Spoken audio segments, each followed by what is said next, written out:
contract renewal window has opened. We can try and renegotiate for a better deal with our current team, or approach someone else.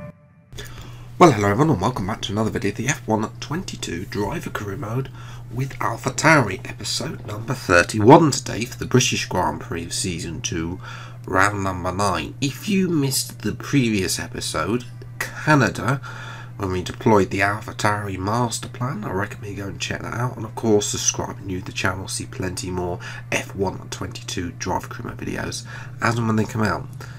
Approaching our team, I think we're going to go for a medium risk one. I think we've deserved it. We've got a podium at Saudi Arabia. We've got a lot of points for the team this season. Cannot be serious. Why does this team hate me? Anyway, we eventually get it signed with 100 grand less. Not that it really matters, because I mean, most of that £5.45 million rather, we never actually see ever again. As well as we go for a power mapping perk as well. So yes, away from that slightly annoying start to the episode, we're going to move to R&D. Aero, we're actually starting to make some ground now. Sashi, we're doing pretty well. We've got another hydraulics upgrade coming in 4 days.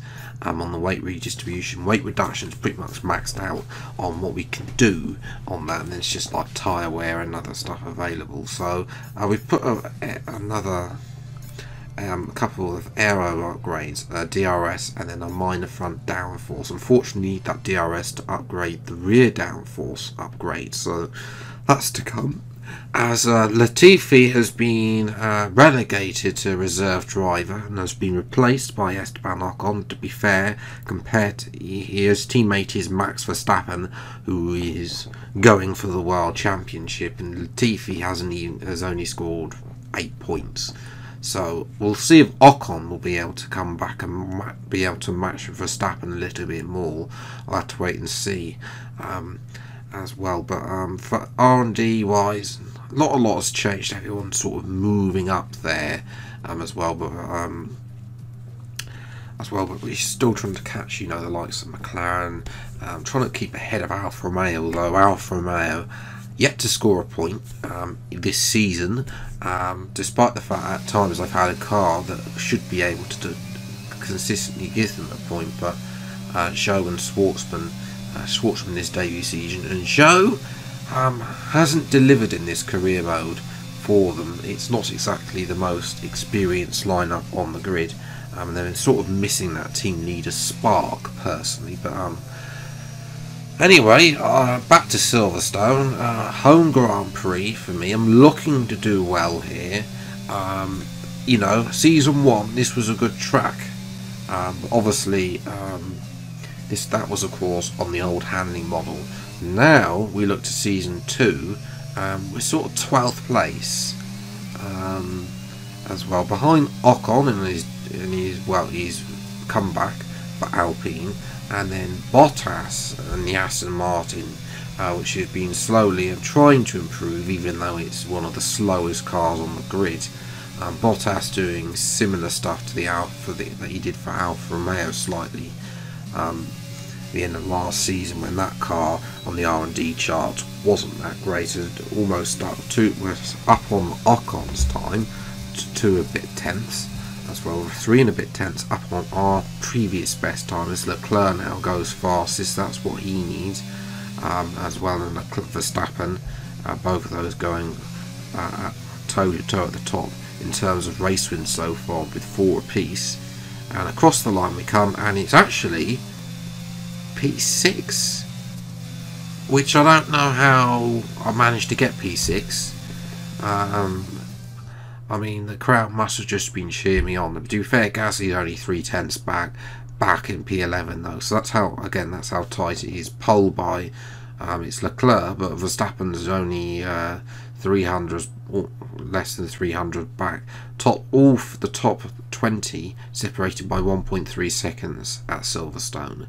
as well. So we're very good. We're in an all Brit sandwich, so we'll see what we can do from 6th place on the grid, looking for some big points. Time for the race day's British Grand Prix. Great Britain then, one of only 2 countries to have held a Grand Prix in every year of the Formula One World Championship, extends that record further for today's Grand Prix. The 3.6-mile long Silverstone circuit is one of the longest of the season, with 18 corners in the current layout. With average lap speeds reaching around 145 miles per hour, it's also one of the quickest tracks of the year. Watch out for cars taking the right-handers of Abbey and Copse flat out.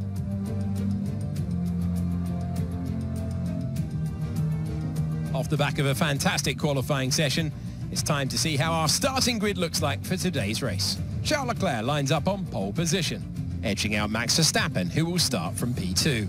Considering the rest of the grid, we have Perez, Sainz, George Russell, Phoenix, Norris, Vettel, Ricciardo and Lewis Hamilton, Gasly, Ocon, Valtteri Bottas and Albon, Mick Schumacher, Magnussen, Yuki Tsunoda and Guan Yu Zhou, Stroll and Robert Schwartzman. It's almost time for those 5 red lights to go out then. Let's see who can prevail today. It's race day yet again, and joining me for a chat, Anthony Davidson. And our racers are certainly in for a rough day today. What will you be watching for as they go down into turn 1? Well, the start of the race is always one of the most nerve-wracking parts. You have to hope that everyone is able to get off to a clean start, and this is possibly the trickiest part of the entire race. So many drivers in such a small space, and finding your braking point into turn 1 as well. It's a testament to the driver's skill that there aren't more incidents.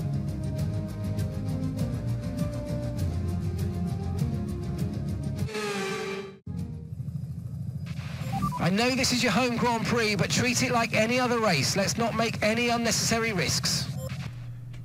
Thanks, Mark, for those words of caution. As we're going to race strategy is going to be a one-stop from soft to mediums. Medium to soft is slower as well. Well, as I say, we're not need to that opportunity. We need to be a lot closer. As well. So 5 red lights then to the British Grand Prix, and away we go. And it's, as usual, it's a mediocre start as well. There goes Lando Norris. We've lost a position already off the start. Can we get Lando back?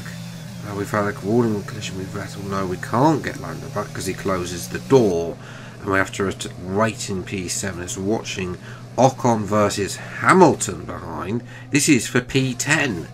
So Hamilton not having the greatest at times in the Mercedes car as well. We jump back to lap RPV on lap number 3 already, looking at Lando.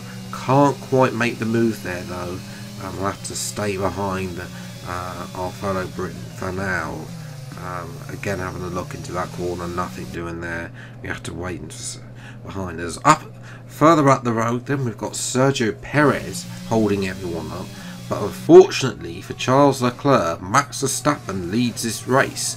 So Verstappen is in very good form, and Leclerc is now starting to have a little bit of a capitulation season. If we jump to lap 4, we've got a better run on Lando here. He hasn't made the move on Sainz. Thank you very much, and we're going to make the move now on our fellow Brute and up to P6. This was a lovely move there. You know, Lando did not make his move, and in the end we made the move for him basically, and now in front fellow Brute. Now we're looking to overtake Carlos Sainz in the other Ferrari. Not close enough at the end of the DRS race. It's actually time for our round of pit stops. A little bit early. Well, it's not early, it's actually on time. The Sainz locks up into the pits, but you know, it's, if we can get a good pit stop here, we could jump Sainz. Perhaps we should have gone for another lap potentially and tried something different, but you know, it's, you only pit what you can do. So coming into there and take out some of the Alpine pit crew there, as we've been held in the pits and we've lost a position to Hamilton. That was diabolical. Again, being held in the pits, not again. That's that's more points that now we have lost because we're almost behind Ricciardo. You know, Hamilton. You know, we've lost so much time to Sainz as well, and it gets worse because when we follow the following lap, when everyone else is making their pit stops, there's Sebastian Vettel a second in front of me. So it's very annoying, very frustrating that we were looking to try and get what, a P4 maybe, get in front of Sainz as well at our home Grand Prix. You know, show Red Bull what we're capable of. Unable to do that here. At this point, I'm just getting past Vettel, whether he likes it or not.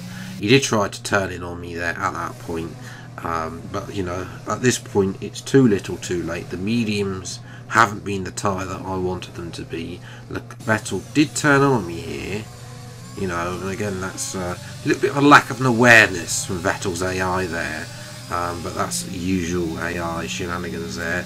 Russell and Hamilton. Hamilton's had a great second half of the race, getting P5, considering the fact he was P9 before the pit stop. So he has a great time of it. But it's Max Verstappen who wins the British Grand Prix and takes fastest lap as well.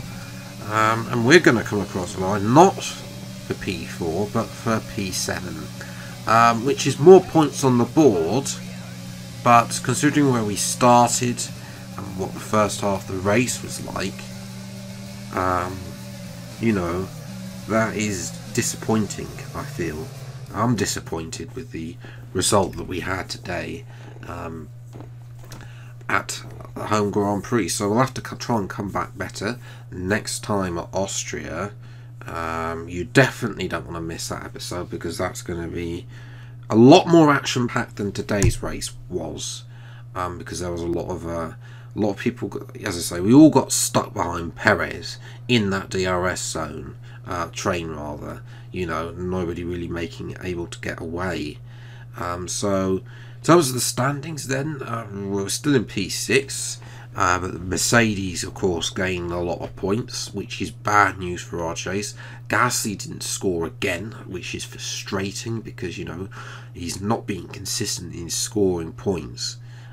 So we're 20 points now behind Mercedes and that midfield battle. And in the front field battle, Alpine have jumped both. They've jumped both Ferrari and McLaren, with Red Bull getting, you know, moving further away at the top. And, you know, Leclerc still has a 10-point lead at the top, but Verstappen is now on 5 to his 4. You know, Leclerc will look to bounce back. Red Bull's home track will look to impress there as well. Austria's been a good track for me over the years. It's a sprint race as well, so there's always a chance of getting some extra points. And the last sprint race we had was at Imola. We actually qualified 3rd there, even though we finished 7th. We did actually qualify 3rd. As well, so that's definitely to come. It's an action-packed episode, as a spoiler alert there, as well. Biblical scenes are witnessed in both the sprint and the main race, so you definitely don't want to go about that. Episode will be coming on Thursday. So yeah, all that's left to say is I hope you have enjoyed this episode. If you did, leave a like, subscribe to the channel, and you see plenty more F122 Drive Combat videos as and when they come out. Until the next video then, I'll see you next time. Take care. Thanks so much for watching. Enjoy your day and goodbye.